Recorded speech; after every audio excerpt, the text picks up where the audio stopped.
BFM Business présente la grande interview, Edwige Chevrillon. Bonsoir à tous, bienvenue dans la grande interview. Mon invité ce soir, c'est Benoît Coquart. Il est le patron de Legrand et vice-président bâtiment de la Fédération des industries électriques et le FIEC. Bonsoir Benoît Coquart. Bonsoir. Merci d'être avec nous. Vous êtes le roi de la fête aujourd'hui à la Bourse de Paris, puisque vous avez publié vos résultats 2024, fixé des perspectives pour 2025, voire 2030. Et puis évidemment, votre titre a progressé de plus de 9%. Donc j'imagine que ça doit vous réjouir. Et pourtant, vous êtes le grand en deux mots, pour ceux que vous êtes le spécialiste des infrastructures électriques, mais grosso modo, petite fiche d'identité. Oui, alors petite fiche d'identité rapide. Donc on est une société française du CAC 40 qui fait à peu près 8 milliards. Du Limousin, faut le dire. Voilà, basée à Limoges, qui fait à peu près 8 milliards et demi d'euros de chiffre d'affaires et qui propose un certain nombre de solutions techniques, de produits pour les bâtiments. Alors c'est le bâtiment, c'est le logement, c'est le bâtiment tertiaire, les bâtiments de bureaux, etc. Et de façon croissante pour les data centers. Oui, ça on va revenir là-dessus. Donc les particuliers, ça représente combien encore dans votre chiffre d'affaires, grosso modo? Grosso modo, vous avez le résidentiel qui... Parce qu'on connaît tous, on a tous des prises Legrand, donc on connaît bien. Alors le résidentiel, c'est à peu près 40% du chiffre d'affaires. Tout ce qui est bâtiment tertiaire, depuis le bureau jusqu'à l'école, à l'hôpital, à l'université, c'est à peu près studio, 40% également, exactement. Le studio comme celui-ci. Et puis les data centers, c'est les 20% qui restent. Alors là, vous avez publié vos résultats, donc vous avez un bénéfice net qui est en hausse à plus d'1 milliard, 1,17 milliard. Et vous avez un chiffre d'affaires aussi qui est en forte hausse. Ça dépend où, j'ai envie de dire, parce que évidemment aux États-Unis, data center, c'est la fête. Mais en revanche, lorsqu'on regarde plus précisément la France, l'Europe, pénalisée par la conjoncture quand même très défavorable du bâtiment, non? On a clairement une année avec un profil très différent en fonction de nos activités. Ouais. Sur la partie data center, on a une croissance organique. Non, on en parlera après. Qui est de plus 15. Ouais. Et sur l'autre partie, qui est la partie bâtiment, qui fait donc 80% du chiffre d'affaires, on a un chiffre d'affaires en légère baisse. Et le fait est que, on le voit bien malheureusement en France, le logement, le bâtiment de bureau ne sont pas dans une santé flamboyante. Alors nous, on pense que ça va reprendre progressivement en 2025, mais en 2024, ce sont des marchés qui sont restés difficiles. Oui, justement, si on essaie de voir, vous voyez quand est-ce que vous voyez la sortie du tunnel? Alors, c'est difficile à dire, surtout lorsqu'on voit la difficulté d'établir un budget pour 2024, 2025, voire 2026, qui risque d'être encore pire. Mais évidemment, ça dépend de toutes les aides qui sont apportées dans le cadre de MaPrimeRénov' ou de la rénovation. Alors nous, on est assez peu dépendants des aides. On n'est pas les mieux placés pour faire des prédictions. Non, mais vos clients le sont. Alors, certains de nos clients le sont, mais ce n'est pas forcément sur les produits électriques qu'il y a le plus d'aides. Le facteur déterminant, en particulier en ce qui concerne le logement, c'est les taux d'intérêt, tout simplement.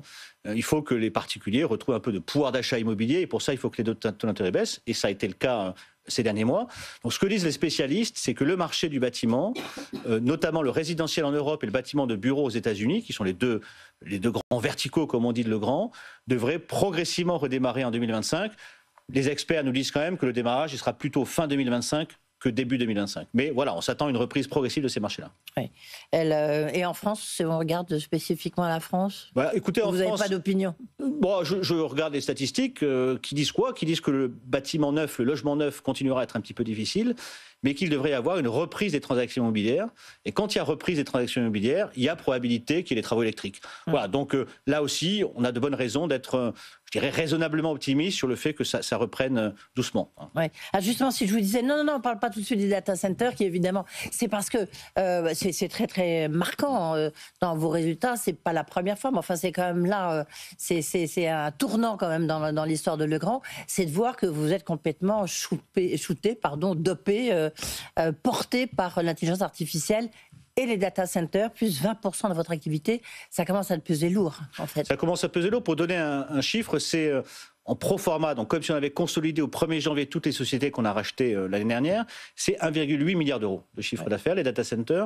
Il y a 7 ans, c'était 300 millions. Donc on a eu une très belle progression. À 2 chiffres, y compris de façon organique. Donc, on est aujourd'hui un acteur, je pense, reconnu du domaine. On apporte un certain nombre de... Alors, qu'est-ce que vous apportez, justement? Parce que, il faut nous expliquer un peu, parce que, j'ai envie de dire, depuis, surtout avec le sommet de l'intelligence artificielle, on a le sentiment que tout le monde devient le champion de l'intelligence artificielle. Mais c'est vrai, mais pourquoi? On l'a dans nos chiffres. Oui. L'intelligence artificielle implique d'avoir des data centers, ce qu'on appelle à très forte densité, qui puissent faire des calculs extrêmement compliqués de manière à pouvoir nourrir ces modèles d'intelligence artificielle. Qui dit data centers à forte densité dit des data centers qui consomment beaucoup d'énergie, des data centers qui ne peuvent pas se permettre de s'arrêter, il faut une grande continuité de service, des data centers qui doivent être plus petits pour ne pas prendre trop de place, etc., etc. Et sur tous ces sujets-là, Legrand a des solutions techniques. Je prends un exemple simple, les data centers à très forte densité ont besoin d'être refroidis, parce qu'ils consomment, les serveurs consomment beaucoup d'énergie. On a aujourd'hui des offres de refroidissement qui permettent de façon très très efficace de refroidir les armoires dans lesquelles sont contenus les serveurs avec un coût énergétique très limité. Voilà. Donc on a toute une panoplie de produits qui permettent de répondre à ces besoins. Tiens, je voudrais d'abord vous faire écouter, parce que quand même c'était la phrase du sommet, si on peut dire, la phrase d'Emmanuel Macron à propos de l'intelligence artificielle et de la force de la France. On l'écoute.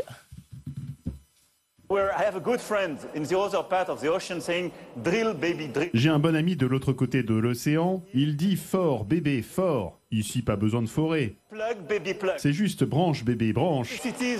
L'électricité est disponible, tu branches et c'est bon. Donc plug baby plug. Donc vous pluguez beaucoup. En même temps, est-ce que la France va pas être comme la France est en train de devenir un pays de logistique? Est-ce que la France va pas devenir un pays de data center et que finalement on ne faisait pas qu'on va oublier l'intelligence artificielle, mais il n'y en aura pas forcément de française, même si on a évidemment Mistral. Vous savez, dans la construction de data center, la France n'est pas particulièrement en avance. Donc moi je pense que toutes les géographies, tous les pays ont des plans d'investissement assez significatifs pour construire. Finalement, un data center, ce n'est rien d'autre que, si vous voulez, le rail, l'équivalent du rail d'il y a 100 ans. C'est-à-dire, c'est les infrastructures qui permettent à l'intelligence artificielle d'être entraînée et de fonctionner. Donc, si la France ne se dote pas d'une infrastructure de data center forte, moderne, efficace, elle risque d'être en retard en termes d'intelligence artificielle. Donc, moi, je trouve très positives les annonces qui ont été faites cette semaine. Évidemment, quand le président dit plug, baby plug, ça résonne comme une musique douce à mes oreilles, puisque ça veut dire branche, branche, et bon, le grand. Oui, c'est pour ça que je vous ai fait une petite fleur, Benoît Coquard. Voilà, donc je pense que non, il faut surtout pas mollir, il faut surtout pas ralentir, et que demain, être pertinent en intelligence artificielle, ça serait une condition de souveraineté. Et si on veut conserver notre souveraineté, on doit être parmi les acteurs leaders en France et en Europe de l'intelligence artificielle. Ouais. Comment est-ce que vous avez réagi à DeepSeek, donc cette intelligence artificielle chinoise, à bas prix, si j'ose dire, mais qui est basée sur l'open source, qui fait que, en fait, c'est une espèce de coup de pied dans la fourmilière, parce qu'on n'a pas besoin forcément de milliards, de centaines de milliards.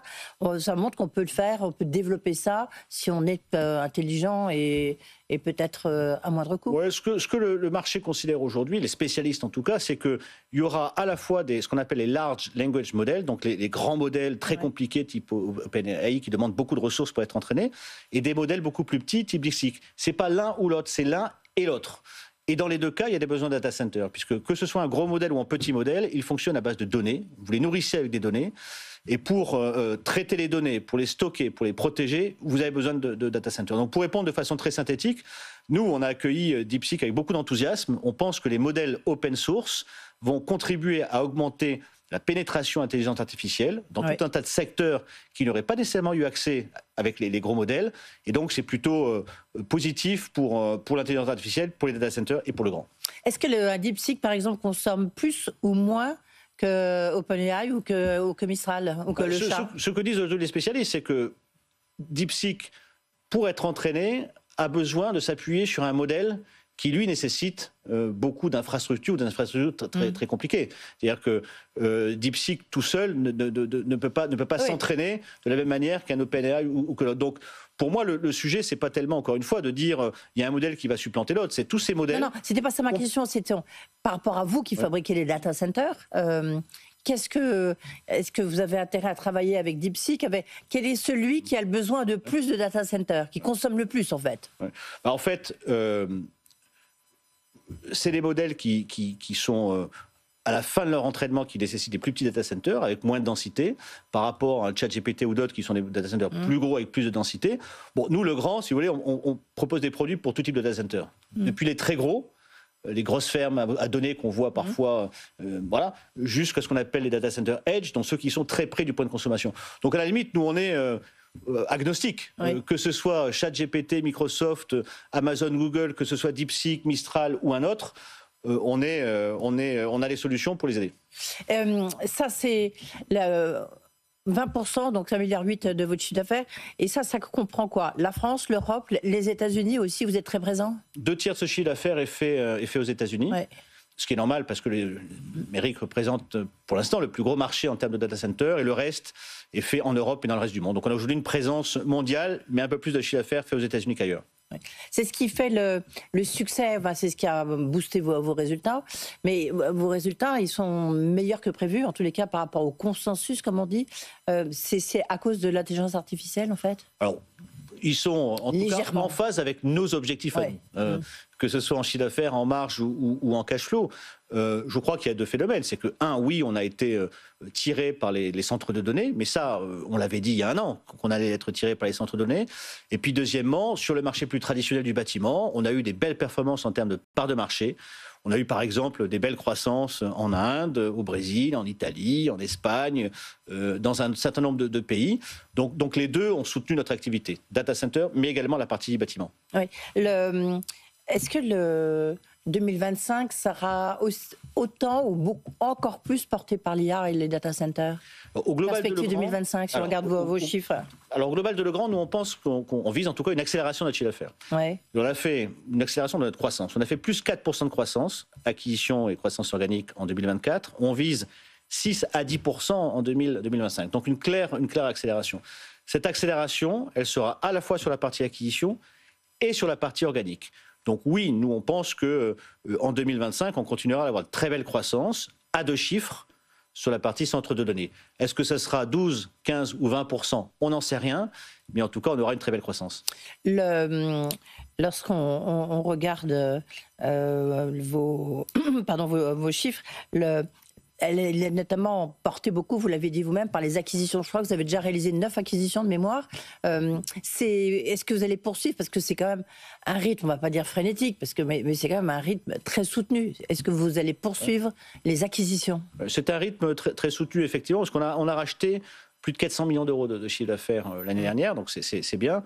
On a les cibles, c'est-à-dire qu'on a un pipeline, comme on dit, de façon un peu barbare, de près de 400 sociétés qui nous intéressent. On a les moyens financiers, puisqu'on a un levier financier qui est encore très raisonnable, et on a la volonté et on a le savoir-faire. Donc oui, on va continuer. Est-ce qu'on en fera? On n'en fera peut-être pas 8 comme l'année dernière, ou 9 depuis 12 mois, on en fera peut-être un petit peu moins, mais en tout cas, oui, on va continuer à en faire. Est-ce que vous en feriez pas une majeure?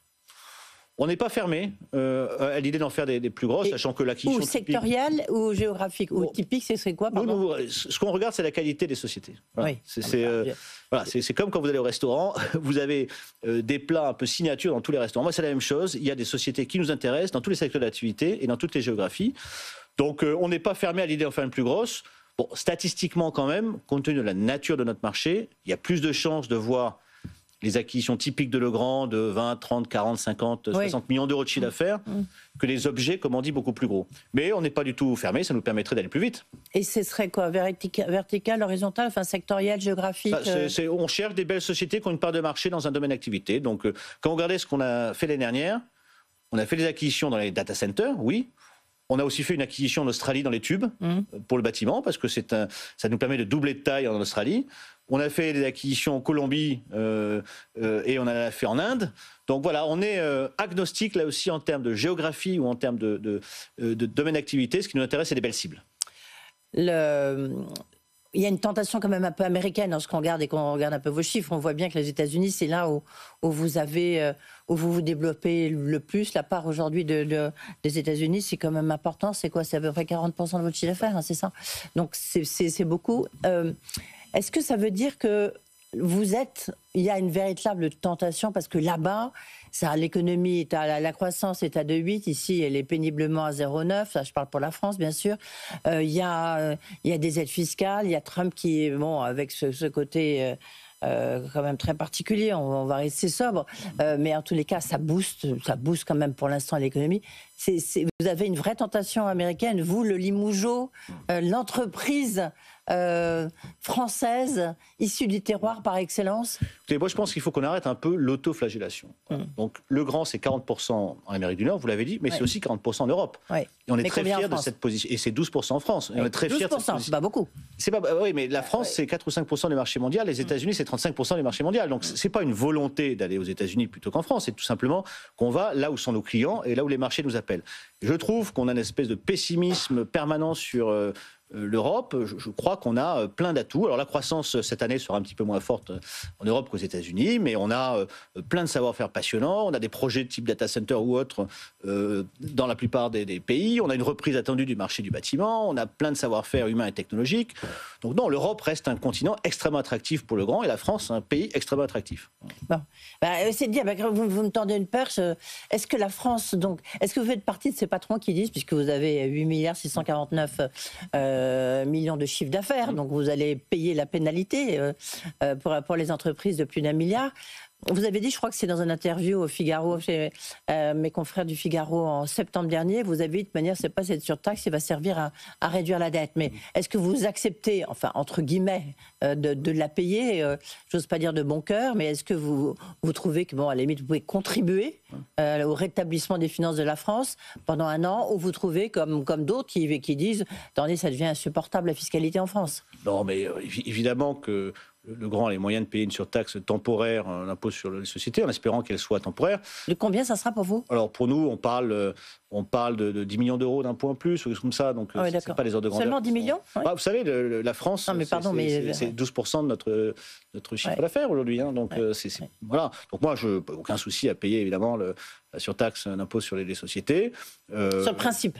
Je trouve que ce n'est pas anormal qu'on mette à contribution un certain nombre d'acteurs, y compris les acteurs économiques. Ensuite, je rejoins un certain nombre de patrons qui disent que ce qui serait bien, c'est que ça aille de pair avec une maîtrise d'un certain nombre de dépenses. Mais voilà, ensuite, on est une société française, on a un problème de déficit, on nous demande de contribuer à la hauteur de ce qu'on peut contribuer, on contribuera, et puis voilà. Oui, donc c'est pas pour moi un sujet, pour être clair. C'est pas un sujet, alors que pour d'autres patrons, ça l'est clairement. Mais ça dépend, je crois, de l'exposition géographique des uns et des autres. Si je prends LVMH, Bernard Arnault, l'exposition géographique, lui aussi, il est de par le monde. Hein. C'est une société qui est beaucoup plus grosse que le grand. Moi, je trouve que pour le grand, moi, je regrette que le débat public ne se porte pas plus sur...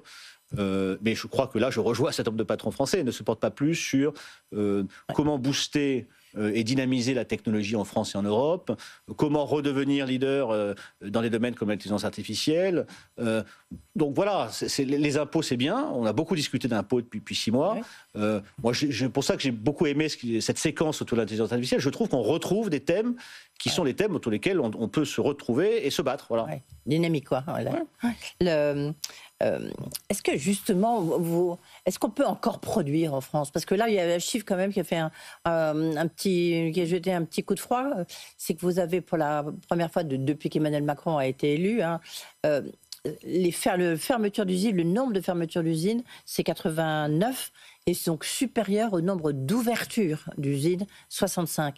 Donc c'est un mauvais signe. Enfin, je veux dire, c'est un retournement. Comment est-ce que vous analysez ça? Alors, nous, je vous dis que la France était 12% de notre chiffre d'affaires. C'est à peu près un tiers, c'est à peu près 25% de notre valeur ajoutée de production et un tiers de nos investissements industriels et un tiers de notre R&D. Donc, on produit, on recherche plus en France qu'on y vend. Donc oui, je vous confirme qu'on peut produire et faire de la recherche en France de façon compétitive. Ensuite, il ne faut pas se tromper de combat. Le grand ferme aussi des sites en France et il faut savoir distinguer... Vous avez combien d'usines en France? Alors, on a une vingtaine d'usines à peu près en France. OK. Partout sur le territoire, Strasbourg, Antibes, Limoges, etc. Vous en avez fermé combien? Alors, on a récemment annoncé la fermeture de 3 petits sites, mais où on bouge les salariés de quelques kilomètres pour les accueillir sur des sites Legrand existants. Donc c'est vraiment, je dirais, avec le moins de douleur possible pour les salariés. Il faut avoir les idées claires. Il y a des sujets sur lesquels on ne peut plus être compétitif en France. Et là, je pense qu'il faut, sans état d'âme, retrouver la compétitivité en traitant évidemment très correctement les salariés. C'est un impératif et je pense qu'on le fait bien chez Legrand. Et puis il y a des sujets où on a un vrai avantage concurrentiel et là il faut investir en France. Donc nous on ferme Par exemple, donnez-nous des exemples. Voilà, on ferme 3 petits sites en France, mais à côté de ça, on a massivement investi sur notre site de Strasbourg parce que là, on a une technologie, qui est en l'occurrence le relais différentiel, sur lequel on a un vrai avantage concurrentiel. On a massivement investi sur notre site d'Antibes parce qu'on y fabrique des disjoncteurs qui sont très très compétitifs. Donc voilà, il ne faut pas vouloir que tous les sites soient conservés, il faut réussir à investir, à créer de l'emploi sur les technologies sur lesquelles on a l'avantage concurrentiel en France. Et puis, malheureusement, faire de la productivité là où on n'est plus concurrentiel, compétitif. Ouais. Est-ce que vous allez fermer d'autres usines en 2025 ? Non. Écoutez, on regarde, on est toujours très attentif à ce que fera le marché et l'économie. Donc, on ne peut pas dire non, on n'a pas de plan précis, mais on ne peut pas dire non, on ne fermera plus. On va attendre de voir comment va évoluer l'économie française. Est-ce qu'on peut encore produire dans le territoire français, dans les différents départements. Si je vous pose la question, c'est que vous interrogez le patron de Michelin, il dit oui, attention, ça devient quand même assez compliqué, l'accès à Clermont-Ferrand, il y a un problème d'aéroport, il y a un problème de train. Est-ce que quand on est à Limoges, on a les mêmes, j'imagine, c'est presque encore pire, non ? Parce que je non, pense c'est pareil. Paris-Clermont et Paris-Limoges sont probablement les deux lignes les plus difficiles d'accès. J'ai beaucoup de sympathie pour Florent Ménégo. Donc oui, évidemment. Enfin, vous êtes plus mesuré que lui. Hein. Non ? Je ne sais pas. Enfin, je sais que sur ce sujet-là, on se rejoint en tout cas. Moi, j'avais il y a quelques temps râlé un petit peu sous la ligne Paris-Limoges. Je crois qu'il y a un certain nombre d'investissements qui vont arriver dans les années qui viennent. Tant mieux. C'est vrai que, comme certaines villes moyennes, on souffre un peu parfois d'enclavement. Maintenant, est-ce que c'est un obstacle à fabriquer à Limoges ? La réponse est non. On y fabrique, on est très content d'y fabriquer, on a des salariés motivés, engagés. Donc voilà, évidemment, si on était un peu plus accessible depuis Paris, ça serait très bien. Ouais. Comment vous expliquez qu'en fait, il y a comme très peu d'entreprises comme la vôtre, comme le Grand ? Dire implanté en province ? Oui. Je pense que ça a trait à l'histoire des sociétés. Nous, on est à Limoges parce que les fondateurs y ont racheté une fabrique de porcelaine à l'époque, il y a très très longtemps. Donc je pense que c'est lié à l'histoire personnelle des sociétés. Mais voilà, moi j'aimerais bien qu'il y ait effectivement plus de sociétés basées en province. Ça ferait peut-être remonter plus facilement les problématiques propres aux sociétés provinciales. C'est sûr, Paris. Absolument, c'est pour ça que je dis ça. La grande question, quand on regarde, on interroge les uns les autres sur le Grand, c'est quand est-ce qu'ils vont, alors peut-être pas rattraper, jouer à jeu égal avec votre grand concurrent Schneider, qui lui fait quand même 30 milliards, vous en faites 8, où il fait 3 et 4 fois plus que vous. Pour vous, c'est un objectif, parce que vous êtes fixé des objectifs à 2030 très élevés. Ouais. Alors, vous savez, moi, je ne fixe pas des objectifs en fonction des uns et des autres, sachant que, évidemment, j'ai le plus grand respect pour la société que vous citez, mais qui s'appelle Schneider. C'est un gros mot quand même. Bien sûr, non, Schneider, mais on n'est pas du tout concurrents. Enfin, on est concurrents marginalement, mais on est quand même sur des domaines assez différents. Moi, je fixe des objectifs par rapport à mes clients et au développement que je veux voir pour le Grand. Donc, on a effectivement fixé des objectifs ambitieux. On fait 8,5 milliards d'euros de chiffre d'affaires l'année dernière, en 2024, et on a dit qu'en 2030, c'est dans pas très longtemps, on ferait entre 12 et 15 milliards. Et on en faisait 5 il y a 7 ans. Donc on voit 5, 8 et bientôt 10 et 15 dans 5 ans, on voit que la dynamique de croissance, elle est là. Donc voilà, c'est ça qui m'intéresse. Moi, non, mais enfin, c'est une cible. Est-ce que quand vous dites si on fait 5, 7, 12, voire 15, après, vous voyez, ça peut aller vite. Bien sûr, mais... Et surtout si vous faites une grosse acquisition. Oui, mais pour aller à 12 à 15, on n'a même pas besoin de faire une grosse acquisition. Donc, ce qu'on a dit, c'est que c'est un rythme de croissance du chiffre d'affaires compris entre 6 et 10%. Bon, si on fait moitié organique, moitié externe, ça veut dire qu'on va continuer à faire notre politique d'acquisition de sociétés de taille petite et moyenne. Et on a dit qu'on allait dépenser 5 milliards d'euros entre 2025 et 2030 pour faire les acquisitions. Donc on n'a pas besoin d'une grosse acquisition, on peut continuer avec des petites. Maintenant, voilà, effectivement, c'est un objectif ambitieux qui motive beaucoup les gens en interne et je confiance sur le fait qu'on le réalisera. Oui. Là, une marge opérationnelle comme de 20,5%. Vous allez essayer de maintenir ce niveau de marge ? C'est l'objectif.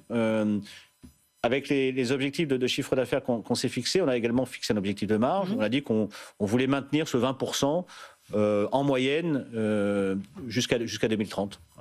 Vous avez, je cherchais le dernier chiffre. Combien de salariés, le dernier chiffre ? 38 000 salariés. 38 000, ça n'a pas bougé depuis 2023. C'est pour ça que je cherchais le chiffre 2024. Vous restez dans cette... Il n'y a pas de plan social en vue? Non, pas de plan social en vue. On fait... À part de l'ajustement dont vous avez parlé sur les On fait des ajustements comme ceux que j'ai parlé. On le fait encore une fois en étant très respectueux de nos salariés qui sont... On l'a encore vérifié l'année dernière avec une enquête d'engagement qu'on a fait, des salariés très engagés. Donc non, on est plutôt dans une dynamique de croissance et de développement que dans une dynamique de rétrécissement, y compris au niveau de nos effectifs. Et là, on a beaucoup parlé des États-Unis, de l'Europe, on a peu parlé de l'Asie. L'Asie, ça représente... c'est moins important pour vous, en tous les cas? Oui. Est-ce que c'est à Pôle, justement, c'est là où vous pourriez faire les acquisitions pour vous développer, comme l'a fait Schneider d'une manière assez remarquable? Oui, alors c'est soit 12% de notre chiffre d'affaires à peu près l'Asie. Oui. On a des positions... Comme la France, mais c'est plus grand. Mais c'est plus grand. On a des positions très fortes en Inde. L'Inde, c'est le quatrième pays du groupe déjà. Après États-Unis, France, Italie, c'est l'Inde. On a des positions un petit peu plus faibles en Chine. Mais on y a beaucoup d'ambition et on continue à y faire des acquisitions. Effectivement, on a fait une acquisition en Inde l'année dernière et on continue à racheter des sociétés. Oui, l'Inde, c'est vraiment le nouvel Eldorado, en fait. C'est un pays avec des opportunités fantastiques parce que vous avez toutes les opportunités traditionnelles d'un pays en développement. C'est-à-dire que vous avez l'électrification de plus en plus. Vous avez, je crois, des besoins en logement de 10 millions de logements par an. Oui.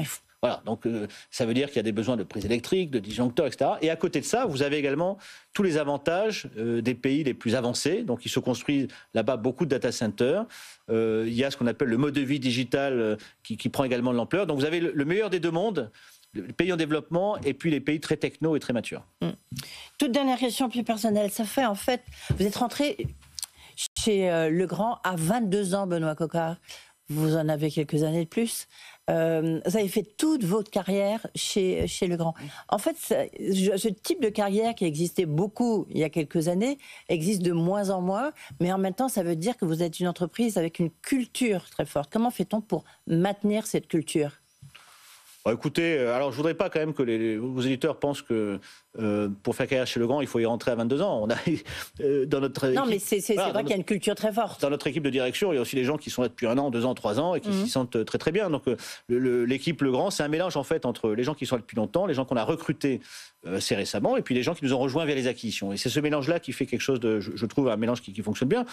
Ensuite, vous savez, la culture, c'est quelque chose d'un peu intangible. C'est des valeurs j'espère, de simplicité. Chez Legrand, quand on veut dire quelque chose, on le dit. Il n'y a pas beaucoup de politique. On dit ce qu'on fait, on fait ce qu'on dit. Prendre le métro. Il y a tout un tas de rituels aussi. Donc voilà, la culture Legrand, elle se façonne au fur et à mesure avec les hommes et les femmes qui l'occupent. Votre successeur, il est déjà dans l'entreprise ou votre successrice? Bon, écoutez, comme tous j'espère, les directeurs généraux qui se respectent, je travaille évidemment sur mes plans de succession, mais in fine, c'est pas moi qui déciderai. Comme vous le savez, c'est le conseil d'administration. Absolument. Merci, en tous les cas. Merci. Donc, on va suivre le développement 2025 parce que 2024 était quand même une très très bonne année. Merci beaucoup d'avoir été avec nous. Benoît Coquart, donc le patron de Legrand, était notre invité. Tout de suite, vous retrouvez Guillaume Paul et ses invités. La grande interview sur BFM Business.